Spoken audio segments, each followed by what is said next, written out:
hello po sa ating lahat, Team Edsy. Kaya may pakiusap sa mga supporters na Beyonce. So, ano nga ba po ito? Yan po yung topic po natin. Syempre, dumaan na po ito sa ating mga newsfeed at hindi na po ito bago sa inyo. Totoo ba ito? Kung sa larangan na mapera si Beyonce sa ngayon, yes naman po. At ramdam naman po natin na malaki po yung pagbabago sa estado ng buhay nila Beyonce. Yung before and after is napakalayo. Yung tipong dalawa po yung motor po nila. Yung isa sidecar, yung isa may tatlo na po yung aircon po nila. May aircon sa sala, sa kwarto ni nanay, sa kwarto ni Beyonce, which is bigay po yun ni Dr. Love at ng mga sponsors. O diba, ang laking tulong po ng sponsors, especially wala naman pong mag-e-sponsor sa kanya kung hindi dahil sa mga good Samaritan na mga vloggers.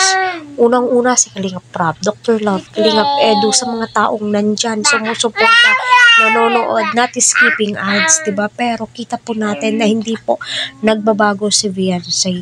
Kahit na nabago po yung estado po ng buhay po nila, pero hindi po nabago yung pakikitungo po niya sa mga taong andyan nung walang-wala po sila. So, yun na nga po, no, yung sinabi at pakiusap nga po ni Kalingap Prab, na wag daw po natin binibaby si Beyonce. Kasi financial stable. Di naman po kasi may iwasan yan.